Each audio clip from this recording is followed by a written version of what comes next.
Welcome to the Pet Loss Companion. I'm Ken Delvecchio, and I'm here with my friend and co-author, Nancy Saxton-Lopez. And this is a program that we do live on YouTube every Thursday from 6 o'clock to about 6:30 p.m. And a lot of what we do, and by the way, the program is based on the work that we did that resulted in the book called The Pet Loss Companion, Healing Advice from Family Therapists Who Lead Pet Loss Groups. What we do often, and we're doing it this evening, is we read emails that we've received from audience members, and we share their stories, and then we give some commentary on them. And so we invite you to send us your stories, and you can reach me at kenddv@gmail.com. You can reach Nancy at nancysaxtonlopez@gmail.com. And this information is all contained in the description that accompanies the program, whether you're with us live, and thank you for joining us if you are, or whether you're with us through the magic of replay. And again, it's great to have you with us. And we'll ask if you send us your correspondence to let us know if it's okay to share. Mm-hmm. It's okay if you'd rather we didn't. One or both of us will respond anyway. But if you would like, and we'd certainly like to share because it just helps people to feel less alone. Yeah. We also will post your correspondence and the beautiful pictures that you may send us on our Substack, which joining the Substack is one of the ways that you can support our program. There's a small subscription fee. There are other ways that are described in the content that is attached to the program. We also would like you to know that this program is a friend of Dakin Humane Society in Springfield, Massachusetts, that provides all kinds of support for those of us who love our animal family members. They are a shelter and adoption center, and they provide programs, one of which is the Pet Loss Support Group that I facilitate over Zoom once every month. It runs the second Tuesday of the month from 6 p.m. Eastern Time to 7:30 p.m., and you can Zoom in from anywhere in the world. And in fact, many people come from all over the parts of the country and all over the world, which makes for a very interesting and rich exchange of experiences and support and ideas. And so please join us if you think that would be helpful. The RSVP link is in the description, and it would be great to have you with us. Finally, we'd like to ask if you can support the program by just giving a brief comment or a thumbs up or a heart or a like. Yeah, anything that you write or that you click on in terms of validating the program is helpful, because it helps other people who are looking for pet loss support to join us. And so please do that if you feel that the program has value and you would like for other people to discover it as well. And Nancy, you want to get us started for tonight? Yeah, we have a story tonight from Sally about her little Peanut, and it's in 3 stages. I mean, she sent an email, and then she sent another email right after it, and then later on she sent another email. So we're going to read all 3 of them. We're going to read all 3, and she's going through a lot of anguish, like a lot of our pet parents are doing after a death of their beloved animal. So I will start. Okay. Hello, Ken and or Nancy. I hope it's okay to send this email to both of you, of course. My dog Peanut passed away unexpectedly on March 22nd. She had diarrhea, which was not uncommon with her. I used to rush her to the vet all the time. She was healthy and happy otherwise. This time I decided to give her probiotics and digestible food, and was hoping that she would get better before giving her more antibiotics and more medications.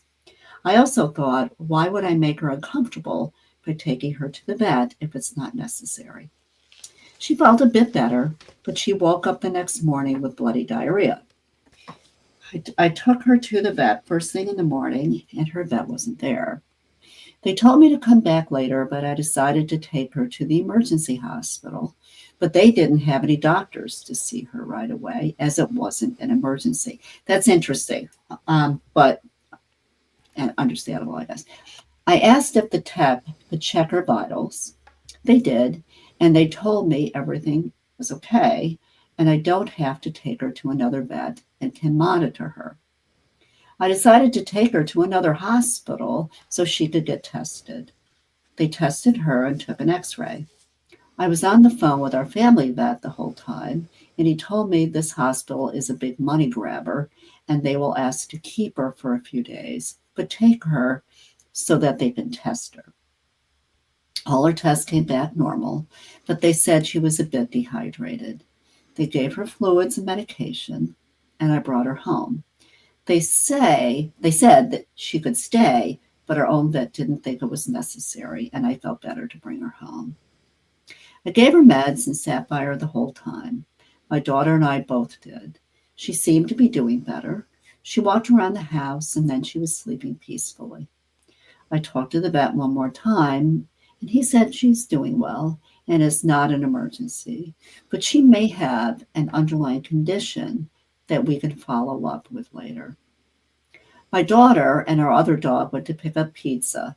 Not that Peanut was okay. Now that Peanut was okay, and the vet assured us that she would be okay. But things changed, and she turned her head and her eyes rolled. I gave her some water, but she wasn't responsive, so we rushed her to the fourth hospital of the day. But she died in my arms. I asked for 2 rounds of CPR, and it was too late. She was only 5.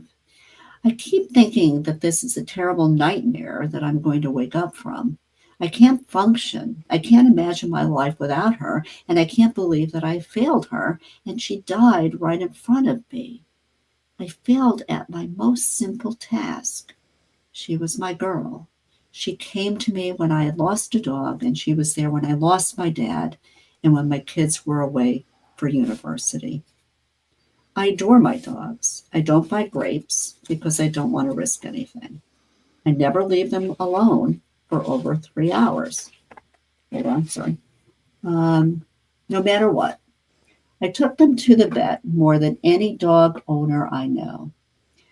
Peanut and her sister slept beside me every night, and she was with me 24/7. I know I've done right by her all her life, but I failed her on the last couple days of her life. The guilt is killing me. How can I forgive myself? I don't deserve forgiveness or joy if I wasn't able to save my soulmate, my most loyal friend. I'm convinced that she would be here if I had taken her sooner. No one blames me but me. Everyone says it was out of my control. I have had many dreams from her showing me that she's well, but I just can't find peace. I don't even feel right to drink water because I think, what if she's thirsty? I don't eat because what if she's hungry? I feel like a criminal who didn't do right by her animal. I avoid seeing people because I feel like a loser who couldn't keep her young dog safe. Who loses a dog that young? I miss her with all my heart. My Peanut deserved that better. She deserved to live. I appreciate your advice. I'm too heartbroken to edit. I had to kind of, go through, reading this a little bit differently. Okay, then she writes, this is the same day. I also wanted to add that I have so many friends that are supportive, and they all say this was out of my control and it was her time. Was it really her time? My family are tired of me crying and being sad all the time, and they want their mom and wife back. I can't sleep. I go to bed with guilt and a heavy heart. I wake up looking for her. I walk around with guilt, regret, self-blame, heavy grief, and sorrow.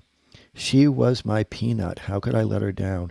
How could I break her heart and make her feel like she's it? Not sure what she's saying there. It worth the time or money to go to the vet sooner. Oh, like she feels like she's worth the time or money to go to a vet sooner. I don't deserve anything good in life, yet I have no choice but to live for my other dog and my kids. Why was her life cut so short? Even if I'd made a mistake and paused a little once, why my punishment had to be so big and unfixable? The only thing that keeps me alive is the possibility that it was truly her time and out of my control, and I will see her again when it's my time. I hope she is with my beloved dad, who also passed away unexpectedly 2.5 years ago, and our beloved dog, who also passed away, unfortunately, at age of 9, exactly 5 years before.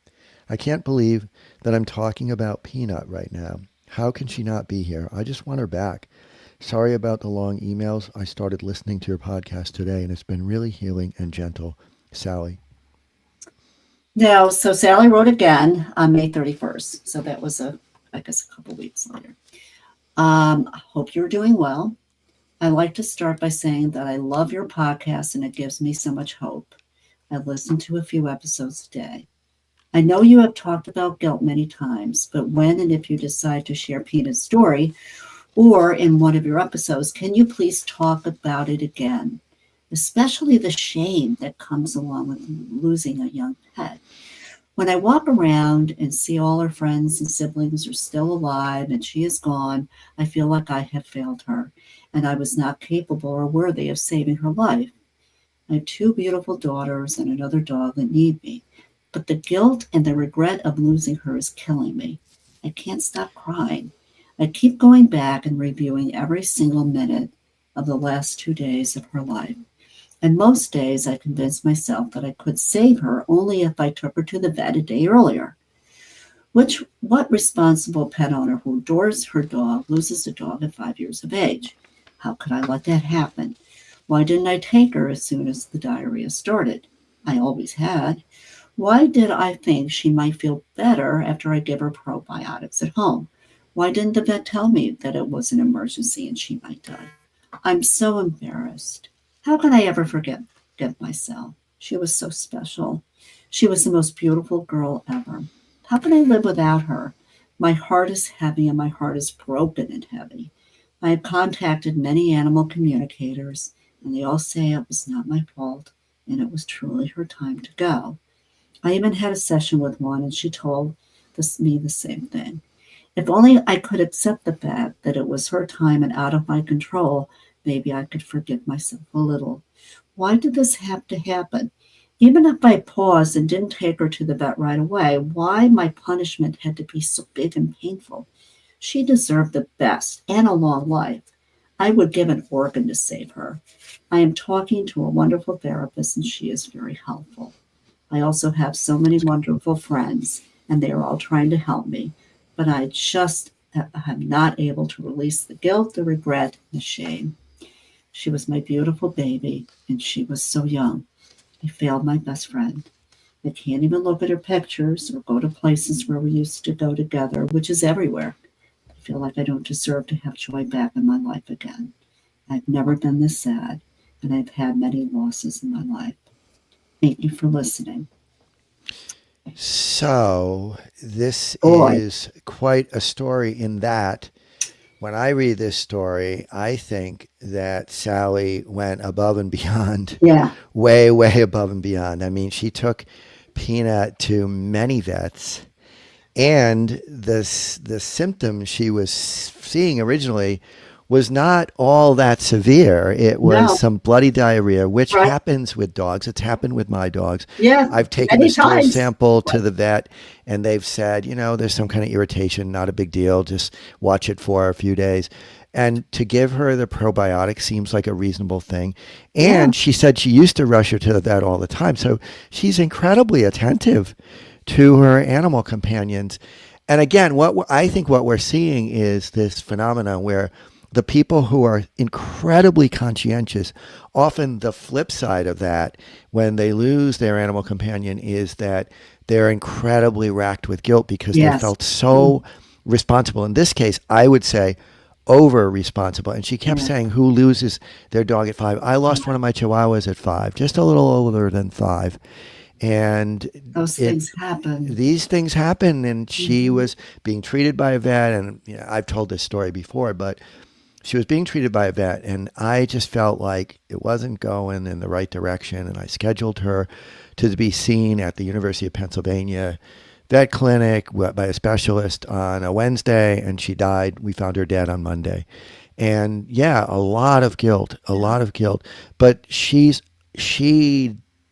again, the way I look at this, and I mean this in the spirit of love, she has no right feeling so much guilt because she's amazing. She's amazing. Herself. I mean, she's absolutely amazing in terms of the level of care that she's given. And I I think this is the kind of thing that she's going to need to emotionally chew on over and over. Yeah. Glad she's seeing a therapist. Yes. Yes. Very good. And after a while, it will lessen. And after quite a while, maybe sooner than, hopefully sooner than later, it'll come into a perspective where she'll say, you know, how could I have done more? I Right. took her to several vets. I All in one followed day, their right? right. There I were four followed steps their in one day. advice. I followed the advice of my veterinarian. Me and my daughter were watching her, and something happened. She had some kind of internal Yeah. event that ended her life, and we don't know what that was. But boy, oh boy, I think that Sally did an amazing job of Of caring for her. course. And I also think that all of this that I'm saying, that you're saying, may not register all that much, because it takes a while for this kind of feeling to work itself out. That's But exactly right. I hope she carries it as a Yeah. reference that she's an amazing pet guardian. Sure. I would like to be one of her dogs and Yes. have that kind of care, because I know that I'm in the very best of hands. Yeah. I mean, Sally, we need you to be gentle, a little more gentle with Yes, yourself. I mean, yes, you did everything you possibly could do. And the unfortunate part is it happens. Young dogs can die, yes, yeah, right? I mean, yeah, there isn't anything we can do about that, right? They could die tragically, or they could die of an illness. They could die of an aggressive cancer. I mean, it happens. yeah, I guess when we get our animal, right, or we bring them into our home, we of course we have this expectation of how long they'll live, right? yep, Depending on the breed, some of the bigger yep. dogs don't live as long as the little dogs, but we thought, oh, we have this whole lifetime, but that doesn't always happen. Yeah, and it has nothing to do with the amount of care or the kind of No. attention you gave. Many people apparently have been telling you this was out of your control, and we'll just echo that. This is Yeah. way outside your control. You were not neglectful. You were the absolute other extreme. You were extremely attentive, and you did all the right things. Yeah. And Peanut, we don't know what happened to Peanut, but it had nothing to do with the extent of the care The you were care that you giving. gave. You Right. you couldn't have done more. And many people are racked with guilt, as you know, after the loss of their beloved animal companion. And it just is part of the experience for many people. Not everybody by any means, but for many people. And all you can do is just Take care of yourself. acknowledge the And yeah, feelings. of course. And you're talking to a therapist, you're talking to Yeah, people which who is love good. and respect you. You also are finding that some people are kind of shutting down around this, and that's kind of Yeah. what happens Helpful. as Yeah. well, because they are feeling like they're uncomfortable with your grief. Yeah. So then the thing to do is to bring your feelings to people who are going to always be supportive and Supportive. respectful and Right. compassionate, and try not to force others to feel things that they're just not in their repertoire right now. Yeah. I mean, life can be precarious. We've heard about humans, right? Young kids that get cancer, Yep. or the young man who's on the football field is 16 and drops dead. I mean, these unfortunate things happen, Yeah. Yep. and they happen with our animals too. Right? And Um, there's nothing that you should have. When I read this story, I'm like, how could she possibly I have know. been more caring and attentive? It was like here, and here's another thing that happens with some regularity. You have evaluations, and they say everything's fine, which is basically Yeah. what you heard, but everything's not fine, because Right. whatever's going on is outside the realm of diagnostics. And the experts Right. told you everything was fine, and you kept pushing, and you got more evaluations. I mean, that's sometimes, You can't do anything more than that, yeah, right? sometimes these situations are just undetectable, and you did way more than most people would do, because most people, I think, would hear from the veterinarians, okay, we're not sure, but it doesn't seem all that extreme, and they'd come home and they'd do what you did. They ultimately they'd monitor, and then this result would have happened, but they wouldn't have gone through all of the efforts that you went through. So I think you went above and beyond, actually. It happens so much. I mean, working at the ER vet that I work with, a lot of families, couples, people bring their animal in, and they think it's something very, easily treated, and they find out that their animal's dying, Yeah. and their abdomen is full of fluid, or they have a mass on their heart, or whatever that is, and they never would have anticipated that. They take wonderful care of their animal, and animals don't necessarily show us. Yeah.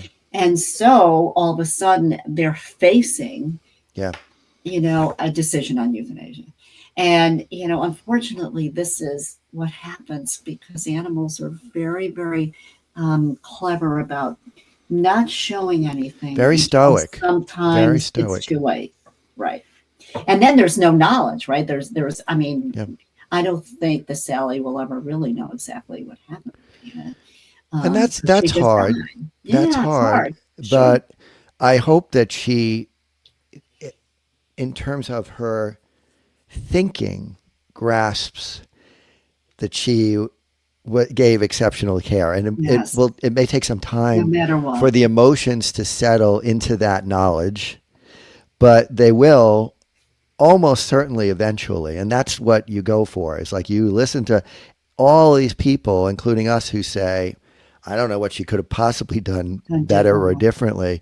And you're thinking, you're still feeling guilty. You're still feeling racked with the sense that how can my life be okay And she when died. Peanut is gone?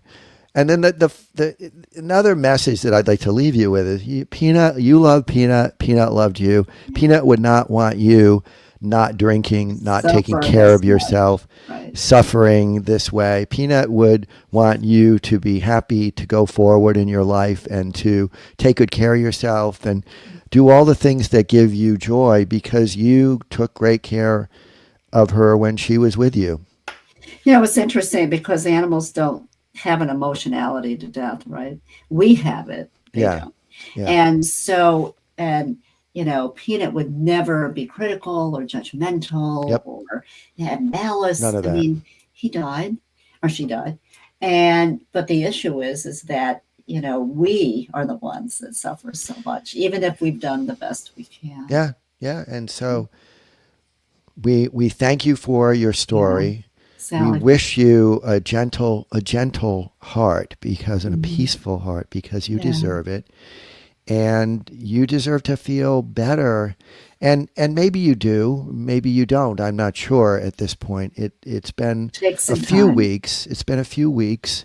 It's still early in the process, but we're wishing you well. And thank you so much for sharing, because one of the things that always helps other people is to realize this kind of feeling is not unique. It No, is it's not. shared by many It's not other uncommon. people. Many other people. Just remember, Sally, the Peanut is with you, and she will always be with you. She's in your heart. And That's forever. while you can't look at pictures now, eventually you'll probably be able to look at them and remember her with gratitude. Mm. That's down the road a piece, and it certainly makes sense that you're not going to push that, but eventually she'll be with you in a way that is positive and not as painful as it is now. Yeah. So we want to thank you again. And Oh, yes. Thank you, Sally, for sharing. And we also want to ask, if you're listening and this program has been helpful, please do leave a comment, leave a thumbs up. Thank you, Marty Furlong, for your comment. And that always helps because we hear over and over again from people who write to us, I just found your program. It popped up when I looked for pet loss support. And that happens because of the way the algorithm is affected by the thumbs up, the comments that people leave on the program. So thank you for subscribing and for leaving a comment or just a thumbs up or a heart if you're so inclined to do so. And that, we'll end with, the harder you love, the harder the grief. Yeah. Yeah. And so you loved Peanut, and you did the best you could, and Yeah. we'll leave it at that for now. All right. Nice talking with you, Nancy, Of and thank course. you again, And Sally. Bye-bye. take care, everyone.